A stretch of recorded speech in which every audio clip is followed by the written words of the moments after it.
Nación Clave presenta El Mostrador en la Clave. La actualidad desde distintos puntos de vista. Un espacio para la discusión bien informada.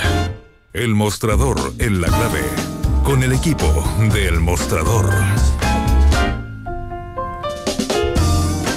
Ya estamos de vuelta y tenemos a la mitad del panel de El Mostrador en la Clave. Está Iván Weissman con nosotros. Mirko ya está a punto de llegar. Buen día, Fernando. Buen día. Oye, entrevisté anoche a Pedro Lizana. Sí, estamos justo hablando antes. Sí. Y yo creo que, fíjate que es bien interesante lo que algunas cosas que él plantea. Esto estamos hablando en el contexto de las elecciones de la SOFOFA. De la SOFOFA, que él dice dos cosas respecto a eso. Primero dice que la razón por la que él ha salido a la palestra es porque no le parece correcto que no haya elecciones. Que las personas sean por aclamación, porque, y dice literalmente, de esa forma Bernardo Larraín Mate, quien sería aparentemente el aclamado, no se sabe exactamente con cuánto poder cuenta, qué tanto respaldo efectivo tiene, y por lo tanto tiene que producirse a su juicio una competencia para que si que gana, se sepa si que gana con el 55, con el 60, con el 70 o arrasa. En segundo lugar, dice que no puede estar la SOFOFA sujeta a que permanentemente al presidente le enrostren que forma parte indirecto, a pesar de que lo salva le echa la culpa a los ejecutivos y no al directorio, de estar en una empresa que se coludió en el caso del papel tissue, y que eso es malo para la SOFOFA, que tiene que estar presente en montones de cosas porque se provoca un ruido que no es bueno. Y en tercer lugar, sugiere, al final yo le dije, ¿y usted se va a presentar para garantizar que va a haber competencia? Porque me dijo que se podía presentar hasta el día anterior alguien de candidato. No dijo. Pero luego yo creo que alguien va a saltar. Bueno, el viernes, nosotros la nota que hicimos ayer, el deadline, el plazo era el viernes. Yo entiendo lo que dice Lizana. Nosotros hemos reporteado y hemos hablado en el tema. Yo lo que pasa es que no me compro todo. Yo creo que hay una pugna de poder. El factor Mate CPPC obvio que es un factor, pero creo que Bernardo Larraín Mate lo sopesó. Creo que se ha hecho cargo. Después el tiempo dirá si eso pesa o no pesa. Pero creo que lo más importante es que yo quiero decir que a Pedro Lizana no lo conozco personalmente. Pero conozco mucho de la gente que está detrás de que no salga Bernardo Larraín Mate, y esa gente tiene una visión que es muy válida, pero tiene una visión que yo no creo que está muy de acorde con el desafío que tiene el sector privado en Chile, que es volver a legitimizarse, volver a ver una forma de cómo se relacionan con la sociedad, y creo que en ese sentido los argumentos y la visión que han dado desde el actual presidente de la SOFOFA, Herman von Bolenrock, y su círculo de hierro, que es el que ha tratado al principio de imponer y después de poner una continuidad de lo que él ha hecho, y sus visiones, creo que, yo no estoy acá tampoco defendiendo a Bernardo Larraín Mate, porque a ver lo que va a hacer, pero creo que los que lo oponen con tanta vehemencia, esta ha sido efectivamente una cuestión tremenda, con idas y venidas, con filtraciones, efectivamente con noches de cuchillos largos. No sé si le hace bien a largo plazo, entonces no sé si me compro todo el argumento. Ahora yo lo que sí creo que es importante y es válido, que si hay una votación, Bernardo Larraín Mate va a saber si tiene el apoyo mayoritario o si tiene una cosa que es dividida, y de acuerdo tendrá que actuar. Pero yo la verdad ese era el punto central de Pedro Lizana ayer, básicamente, de que si que gana porque nadie se presenta en su contra, no se sabe exactamente cuál es el apoyo que tiene, digamos. Lo que pasa es que ellos, acuérdate que hace 3 años, ya se me olvidó, hubo un intento reformista, también hablamos reformista, o sea, hay que matizarlo, cuando Andrés Navarro desafió a von Bolenrock, y Navarro venía también con una propuesta bastante novedosa, no dado el clima en Chile, y Navarro perdió por goleada, o sea, lo mataron después. Pero es que es un poco lo que, no sé si que se podrá decir de esta manera, pero es un poco lo que ha pasado a las generaciones más jóvenes claro, esta es la primera. que tienen una contra muy fuerte de lo clásico, de la vieja guardia. No les gusta esto de que de repente se hable de tanta empatía, tanta cuestioncita, tanta... No. Acá a trabajar nomás. Claro, exactamente. Un poco como decía Pedro Lizana, la empresa es el motor del país y toda la cuestión. Entonces yo le dije, sí, ayuda bastante a eso que la Constitución impida que el Estado se meta donde la empresa privada levanta el dedito. No, yo creo que todavía hay una visión de que mientras ellos den trabajo y paguen sus impuestos están haciendo su rol. Y la verdad que no solo en Chile, en el mundo la empresa ahora tiene otros roles y otra forma de validarse y otra forma de ser de responsabilidad social que no tiene que ver solamente con ser rentable, no tiene otro rol. Buen día, Mirko, ¿cómo estás tú? Mirko Macarilla. ¿Qué tal? Buenos días. Yo no pude ver tu entrevista de Lizana porque estaba viendo el debate. Sí, pues el debate. ¿Qué les pareció el debate? El debate del Frente Amplio anoche en TVN. Sí. Bueno, vemos que el trauma por los consensos también llega al Frente Amplio. Así ¿no? Es. Tan vilipendiados los consensos por este movimiento impugnador que parte del 2011 y que cuando tiene su primera opción de estar en televisión de manera institucional como grupo político opta por lo mismo. Y esto, más allá de esta lectura psicológica, nos anticipa, yo creo, una suerte de control político de la candidatura del Frente Amplio, es decir, muy calculado. Lo que hay acá es mucho cálculo, mirando cómo se derrumba la nueva mayoría, ¿no? La candidatura de Guillé y cómo pueden sacar de ahí votación. Ahora, lo de anoche también, los debates son básicamente para que alguien pierda y alguien gane. Así por lo menos son en la tradición norteamericana. Los debates en la elección de Estados Unidos dijeron que había ganado Hillary y bueno, vimos lo que pasó. ¿Quién ganó y quién perdió? Yo siento que ganó Mayol. ¿Por qué? Porque tuvo una ventana para instalarse desde un lugar de discurso político que no había tenido. Siempre había estado en televisión como analista, más o menos se sabe lo que él piensa, pero esta vez tuvo la oportunidad de profundizar y de conceptualizar y tiene un muy buen manejo de por lo menos lo que son propuestas de política pública para justificar cosas, más allá que tú estés de acuerdo o no con su idea. Gana en ese sentido. Gana en el sentido que se esperaba que él fuera el retador, el desafiador, el que venía a impugnar un estilo de las cúpulas del Frente Amplio que habían elegido a Beatriz Sánchez y del que él había sido muy crítico y por lo tanto en esa lógica iba a perder. Se iba a mostrar como el picado y fue capaz de contenerse en esa crítica que hace políticamente, que tiene a los comandos en un estado real de distanciamiento, de tensión, básicamente más que con Beatriz Sánchez, con el grupo que la apoya o que la levanta, los líderes históricos del movimiento estudiantil versus Mayol, y gana en el sentido de que aparece con fuerza con un discurso diferente. Yo porque siento que pierde Beatriz Sánchez, independiente de que se ve televisivamente muy bien ella y muy tranquila, en el sentido de que ella ha perdido la frescura que tenían sus editoriales en la radio La Clave. Desde un tiempo a esta parte la siento a ella instalada en un discurso más racional que emocional. ¿Cuál era la gracia de la Bea? ¿Por qué llega la Bea donde está? No sabemos por qué llega Mayol.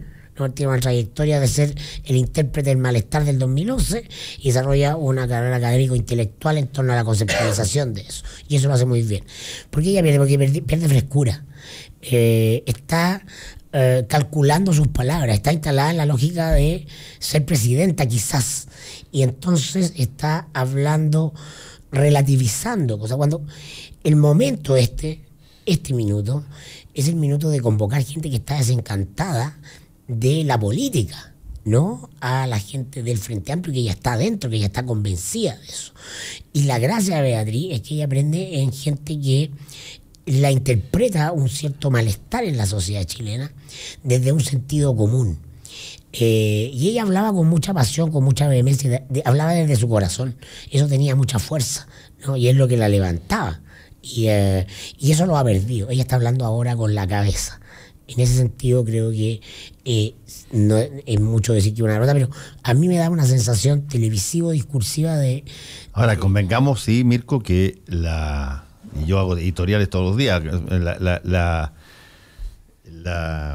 naturaleza de la editorial tiene una característica diametralmente distinta a el planteamiento desde una candidatura presidencial, donde a ti te verifican, te chequean, te contrastan.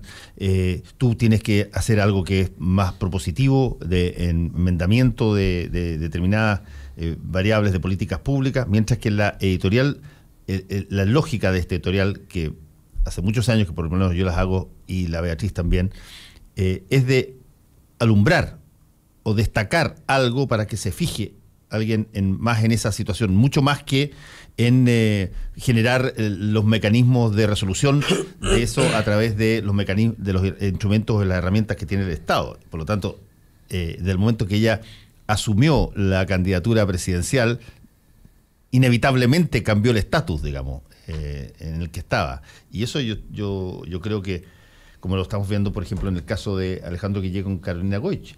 ¿Qué es lo que le está espetando, básicamente, Carolina Goich a Alejandro Guillé? Que Alejandro Guillé no se ha subido al caballo de una candidatura presidencial seria. Eso es lo que está diciendo. Esto de que tú sigas diciendo, estoy parafraseando, esto que tú sigas diciendo, por cada problema que hay, que eres independiente, que no tienes que ver con los partidos, es que tú prefieres acomodarte y rellenarte en la posición cómoda que tenías cuando eras periodista y mirabas de fuera. Es que yo te estoy hablando desde la lógica del coaching. No desde la lógica de la racionalidad política tecnocrática de organizar discursos para tu sector. Estoy hablando de la sensación, de lo que se siente. La fuerza emana en una campaña. Las campañas políticas son emoción, son básicamente apelar a la emocionalidad. Tiene un componente discursivo racional, pero es básicamente hacer sentir algo. Pero lo que pasa es que la campaña en general, en las campañas primarias, no, hay dos componentes. Tú, para solidificar tu apoyo y tu base, tienes que ser negativo. Para encantar a los que están indecisos, tienes que ser positivo. Y siempre los candidatos tienen que tratar de navegar. Entonces, si tú quieres solidificar los duros del Frente Amplio, no atacar a los poderosos de siempre, y este es un país desigual, etcétera, los aleona. Pero cuando tú tienes gente que está en el medio, que hay cosas que puede que lo encante, tienes que venir, ese tipo de cosas los aliena. Entonces es súper complicado. Yo, la crítica de que no se pegaron, puede que sea válida. Yo lo encontré, obviamente, como show televisivo, que la política en el mundo se ha convertido, claro, uno se esperaba un debate quizás más duro por lo que uno ha visto de la capacidad de ser acérbico y ir al punto de Mayol, y el hecho de que Beatriz es una persona muy inteligente, que se maneja muy bien comunicacionalmente y también con la capacidad de sintetizar. Uno pensaba que a lo mejor iban a haber más latigazos, latiguillos. No lo hubieron, pero yo creo que fue interesante ver las dos posiciones. Me pareció que, curiosamente para mí, ahí comparto con Mirko, me dio la impresión de que Mayol trató de ser más estadista, ¿no? Que yo creo que su coach le tiene que haber dicho: oye, a ti te ven como un gallo que tira piedra, que es súper acérbico, que le pega el poder, tenés que salir un poco más como estadista, ¿no? Salió con aterneado, sin corbata, hizo propuestas de políticas públicas, algunas a mi punto de vista ridículas, pero hizo algunas muy interesantes. Y lo que más me quedó del debate, que es una cosa que yo siempre digo, es normalizar, normal. Oye, esto no es tan radical, estamos tratando de hacer de Chile un país normal. ¿Cómo define uno un país normal? Hay mucho debate, yo no comparto mucho las cosas que se dijeron anoche, pero en muchas cosas Chile efectivamente no es un país normal. Sí. Ahora, perdón, yo dije una cosa en la editorial hoy día que se trató sobre el debate que también me parece que es relevante. Cuando tú tienes alrededor del 85% de posiciones donde coincides con tu adversario, ese también es un dato bueno a saber, digamos, porque tú adviertes muy fácilmente dónde está el mecanismo de de potencial ruptura y te puedes concentrar un poco en lo que tú estabas diciendo, Mirko, en cuál es la parada hacia ti que tiene y que dispone cada uno de las personas. Pero, ¿para qué estamos con cosas? Entre Alberto Mayol ayer y Beatriz Sánchez ayer, en el 85% estaban total y absolutamente de acuerdo. Las diferencias eran diferencias que tampoco eran de cosas tremendamente gravitantes, sino que, como algunas, como las que le decía, la diferencia es que Mayol tiene una posición de canje territorial con Bolivia para que tenga salida al mar, mientras que Beatriz Sánchez no se pronuncia hasta que no se despeje el asunto de la justicia. El problema de que Mayol quiere expropiar a las principales empresas hasta un 20% para que regulen desde dentro. Es un poco ridículo. Regulen desde dentro. La Beatriz dice que no, que la forma de generar el financiamiento es a través de que garantizar de que todos los que tienen que pagar impuestos, o incluso si se suben, paguen los impuestos. Y en tercer lugar tenía que ver con si es que debían ser igualitarias las disposiciones de las parejas heterosexuales o homosexuales para adoptar hijos, y ahí hubo una diferencia porque Mayol planteó que debían tener una primera opción las homosexuales para corregir el desmedro histórico. Bueno, en las redes eso fue lo que más, en las redes se decía que son un microcosmo a veces, pero por lo menos anoche, no sé, esta mañana era lo que más hacía ruido, ¿eh? Que lo más, porque es novedoso desde el punto de vista de decir, a ver, que tú digas de que a partir de ahora durante igualitarismo conceptual, él dice, pero ellos lo vieron, o sea, no ellos, algunas eran como críticas que decían, ¿cómo estás discriminando contra los heterosexuales? ¿Por qué la prioridad la tienen que tener las parejas homosexuales? No, él explicó por qué. Es de política pública, tiene toda la racionalidad de la construcción de política pública. Claro, explicó por qué. Él dijo tratar desigual a los desiguales. Sí. Dijo, había un desmedro histórico tan tremendo para las personas homosexuales a la hora de adoptar que debiera dársele una primus inter pares, digamos. En la misma lógica de las cuotas. En la lógica de las cuotas, claro. Ahora, para los ñoños como yo, lo más entretenido fue al principio, justamente la capacidad de definir lo que era el Frente Amplio y el concepto estratégico de que, en definitiva, lo que está ocurriendo históricamente en Chile es que el Frente Amplio es la continuidad política, el brazo político de ese movimiento que sale a la calle el 2011 y que impugna al modelo económico y de los consensos políticos de la transición, y que un intento híbrido por encauzar eso políticamente fue la nueva mayoría, que termina en un fracaso, y que ahora viene el original y no la copia, ¿no? El Frente Amplio es original al proceso de transformación que la nueva mayoría asumió como copia, mala copia, en definitiva producto de sus distorsiones internas. Y entonces es muy interesante verlo en esa perspectiva de mediano plazo, ¿no? De sentido histórico, de gestación, lo dijo Alberto, no nos demoramos mucho en darle en una reforma política algo que debió haberlo tenido antes. Y que yo creo que lo importante de eso, yo comparto también ese análisis, es que para nosotros que estamos en la diaria, cubriendo política, cubriendo el movimiento, leyendo al menos, eso lo entendíamos, pero creo que para mucha gente, y yo lo hablo anecdóticamente con amigos míos y redes míos que querían ver el debate, me preguntaron ayer, me encontré, oye, ¿tú qué opináis? ¿Cómo va a ser el debate? Etcétera. Creo que hacer ese punto lo explica a un público un poco más amplio, porque más allá que Mayol es un tipo muy mediático, y ayer lo dijimos, Bea no tiene una carrera como periodista, ayer era como el debut en público de ir a un poco más masivo, ¿no? Para que lo escucharan y que entendieran ese concepto. Ahora, de que yo comparto 100% lo que dice Mirko, y la explicación muy clara y muy honesta de lo que aspira a ser el Frente Amplio. Ahora, esto es muy personal mía, ¿no? Creo que eso creo que eso representa a mucha gente y dice, bravo, lo estáis poniendo con palabras y explicándolo. Yo creo que para cierta gente en Chile eso lo espanta. Ni siquiera estoy hablando yo de la derecha reacia, estoy hablando gente más del medio, le hace ruido, le da miedo. Usar la palabra expropiación, más allá que podemos estar técnicamente, porque yo creo que en el coaching le tiene que decir, mira, usa cualquier palabra, pero no use la palabra porque se gatillan todas las cosas del Chile de los 70, pero el tiempo dirá. Sí, de hecho hay montones de tuiteros que son conocidos, algunos, y que forman parte de lo que es el microcosmos. No, claro, la mainstream de la nueva mayoría, qué sé yo, el statu quo, que la palabra que más repitieron, por lo menos a través de las redes sociales, respecto del debate de ayer, es populismo. Decir cosas que a la gente le encanta escuchar. Bueno, si eso es lo que ha pasado en Chile, cualquier cosa fuera del decálogo teológico del consenso de Washington se lleva la etiqueta de populista de inmediato, sin distinción. Claro. Es decir, hay toda una reflexión en torno al poder piñerista en los medios de comunicación para instalar la idea del populismo, porque ellos entienden que pueden enfrentarse a eso, porque lo interesante del Frente Amplio es que es mucho más que una opción política en la elección de diciembre, es la impugnación, ¿no?, y el cambio cultural que debe conllevar para reorganizar la forma de pensar la política y la economía en Chile.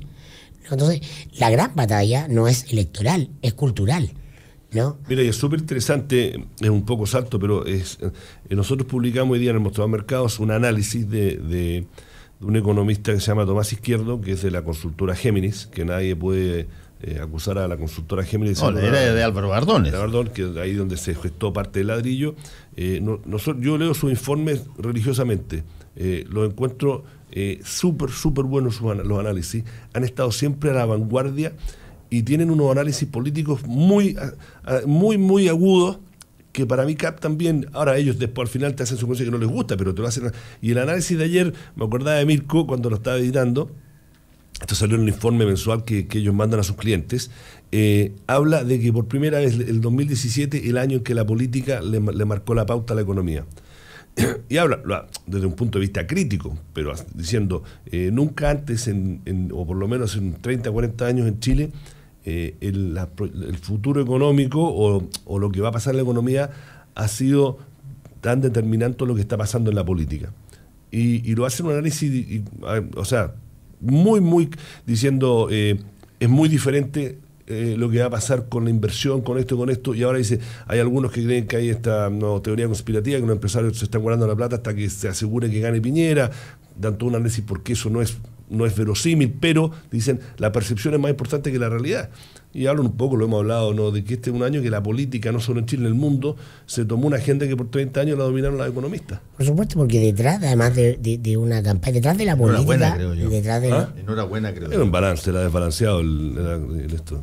Detrás de la política y la política electoral lo que se juega son intereses. O sea, detrás de la campaña de Sebastián Piñera están todos los intereses de los grupos económicos grandes del país. No más allá de todos los discursos de la primera línea de batalla, ¿quiénes se mueven detrás de ellos? ¿Quiénes están empujando eso? Los grandes intereses económicos, los grupos económicos, ¿no? Y hay al frente... sí, es que el Frente Amplio pasa a segunda vuelta, alguien que desafía la estructura de control del poder que han mantenido esos grupos económicos sobre la política por muchos años. Yo quería llevar a ustedes a otro artículo que tienen, que es este que no está muy claro todavía en los detalles, lo que pasó en Cooperativa con estos dos, aparentemente dos declaraciones de el expresidente Piñera que revela una periodista.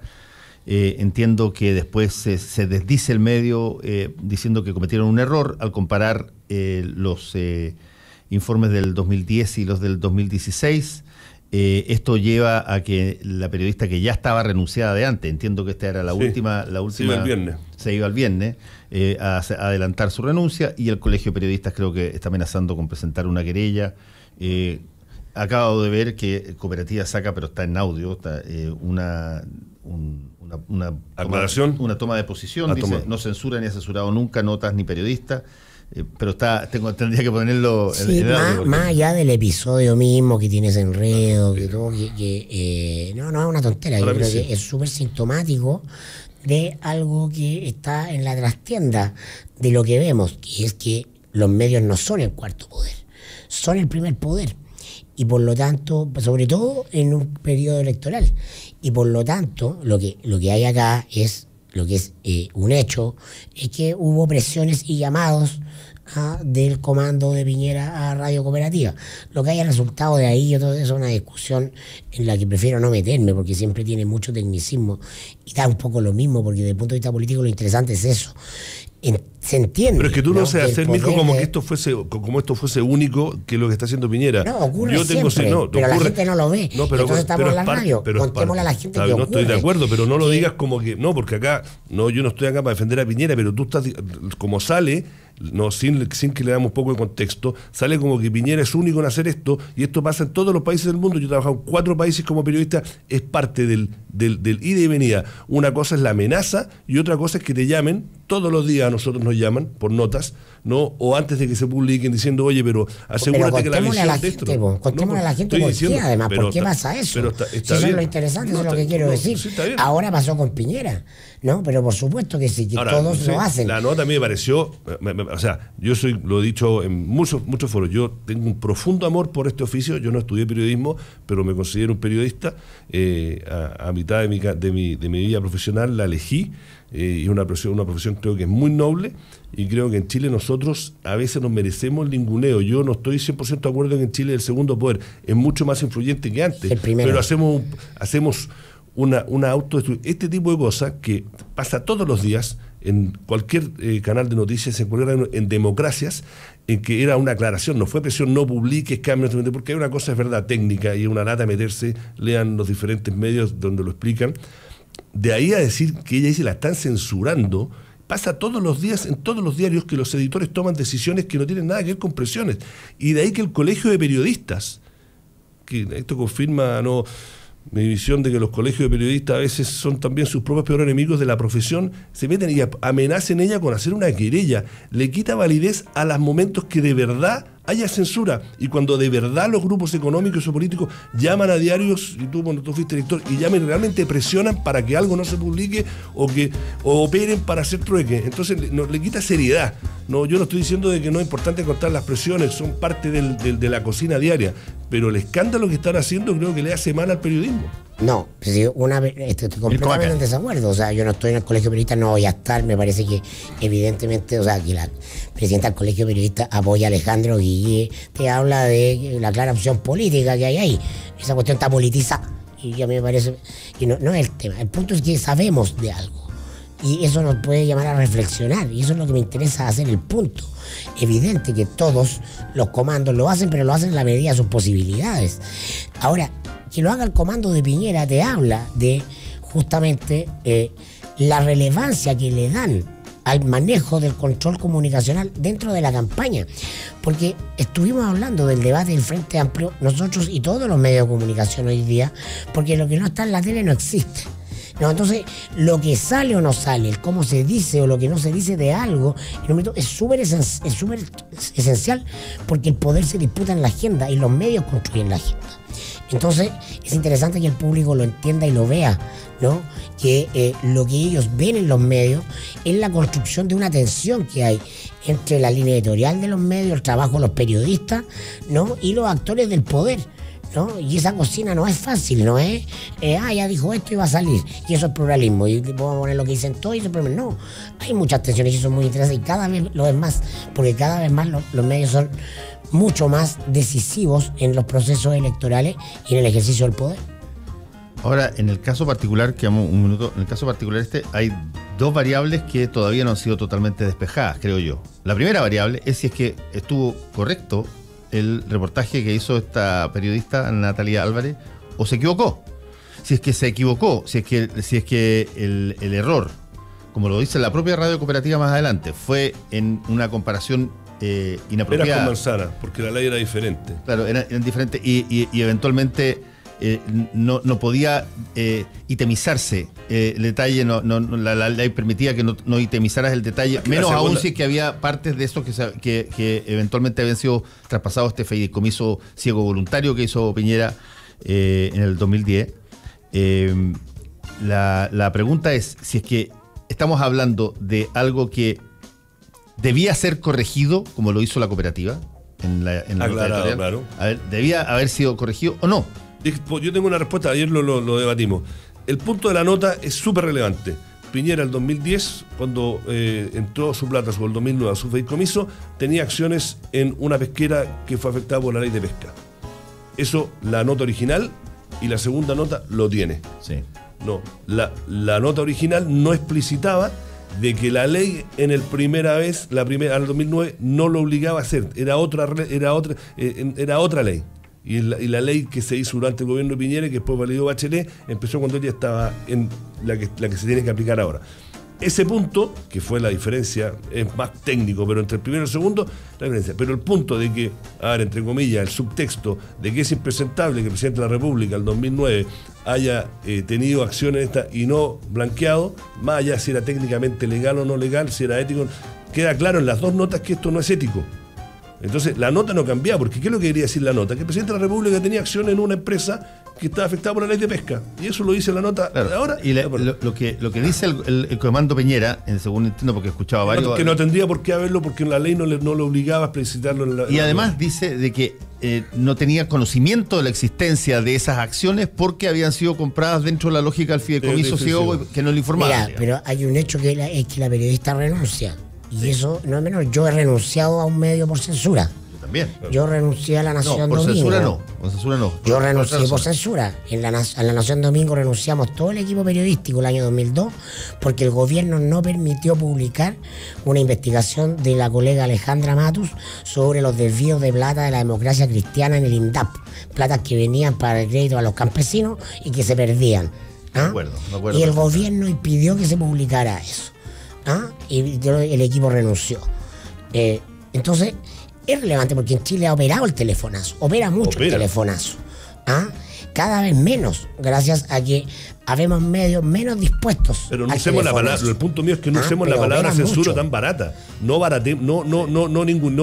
le demos tampoco valor a la palabra censura. Por ejemplo, yo te quiero decir, por ejemplo, para mí, yo denuncié un caso de censura en Canal 13 cuando yo estaba por parte de uno de los ejecutivos a una entrevista que en el triciclo le hacía a uno de los protagonistas a Italo Pasalacqua cuando se le saca a Italo Pasalacqua todas las versiones sobre su reconocimiento de homosexualidad en ese entonces. Y lo denuncié en otra radio, conversando con Matías del Río, que me lo pregunta. Y la diferencia entre la censura y la edición, sobre todo cuando está entre dichos y que estuviste correcto en lo primero, yo concuerdo en eso con Iván. No se le puede llamar a todo censura porque si no, básicamente no estaría el oficio. Y las redes tienden más a calificar censura a cualquier edición. Y por lo tanto creo mirada editorial. Claro, eso y por lo tanto duda, creo que va a ser interesante si es que el Colegio de Periodistas hace algo. Me imagino va a constatar, para que haya censura, los dos hitos, que una cosa es cierta y otra cosa está muy bien que se cambia a la fuerza. Van a recurrir de protección. Sí. Entonces, no estando colegiado y no compartiendo la línea del colegio, creo que es buena la acción, porque va a permitir que esto se debata. Esto es un debate público. Y qué bueno que se publique del lío cooperativa y la renuncia a la colega.